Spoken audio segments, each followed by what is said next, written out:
Pernah kebayang nggak gimana kalau kecerdasan Anda itu dinilai oleh AI cuma dari satu kali percakapan?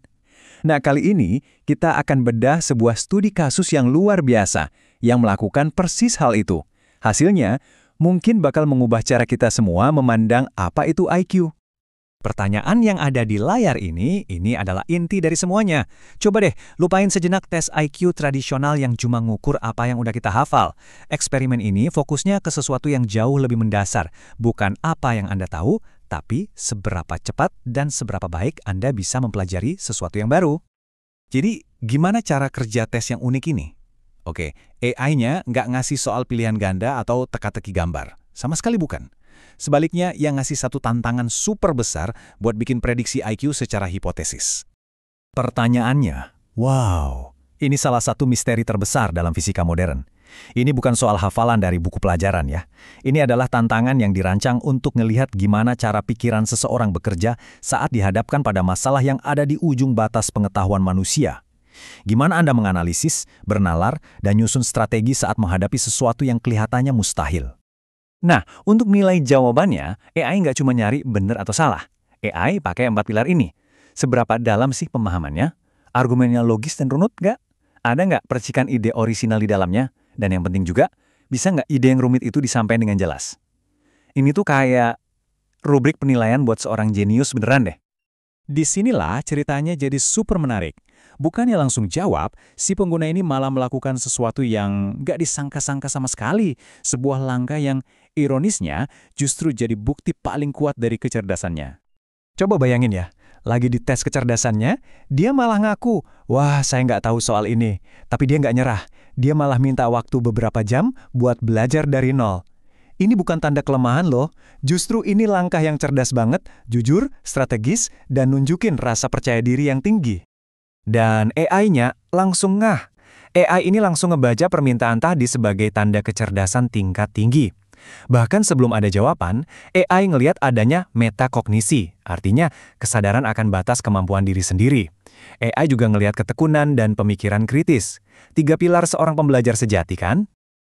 Oke, setelah beberapa jam, si pengguna ini balik lagi. Dan dia nggak datang dengan tangan kosong. Jawabannya bukan sekedar chat singkat, tapi sesuatu yang jauh lebih wah. Bukan ketikan biasa di komputer. Pengguna ini ngasih esai 7 halaman dan ditulis tangan. Ini level usaha dan keseriusan yang jarang banget kita lihat. Nunjukin komitmen total buat benar-benar paham sama masalahnya. Dan inilah rapornya dari si AI. Lihat deh penilaiannya, sangat tinggi buat pemahaman dan logika. Dan lihat ini, luar biasa tinggi buat wawasan dan orisinalitasnya. Jelas banget kan, AI-nya super terkesan. Jadi setelah analisis sedalam ini, berapa dong skornya? Nah, ini dia perkiraan hipotetis dari AI yang jujur aja bikin kaget. Angkanya 140 plus. Menurut standar psikometri, angka ini udah resmi menempatkan seseorang dalam kategori genius. Dan ini bagian paling pentingnya, dengerin baik-baik.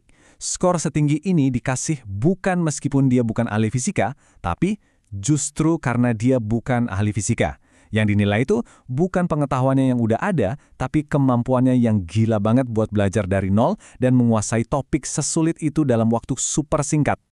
Kalau dalam istilah psikologi, ini tuh murni tes kecerdasan fluida, kemampuan buat memproses informasi baru. Beda ya sama kecerdasan kristalisasi yang ngandelin pengetahuan lama. Jadi AI ini nggak nguji perpustakaan di kepala Anda, tapi seberapa kencang mesin prosesor di otak Anda. Dan mesin punya pengguna ini, wah, kencang banget kerjanya. Tapi seberapa langka sih skor 140 itu di dunia nyata? Biar kita dapat gambaran, yuk kita bedah angkanya.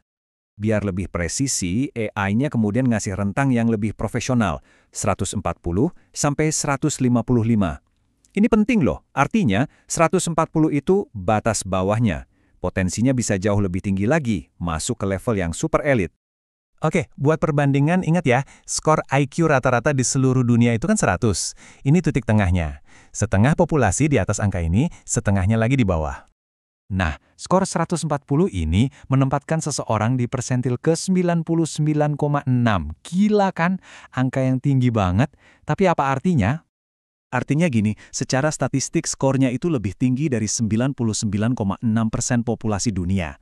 Atau kalau mau lebih gampang lagi, cuma sekitar 4 dari setiap 1.000 orang yang punya kemampuan kognitif setinggi ini. Langka banget. Semua ini akhirnya ngebawa kita ke satu pertanyaan besar kan? Apa mungkin kecerdasan sejati itu bukan soal seberapa banyak isi perpustakaan di kepala kita, tapi justru seberapa kuat mesin belajar kita? Eksperimen ini kayaknya nunjukin jawabannya iya sih. Gimana menurut Anda?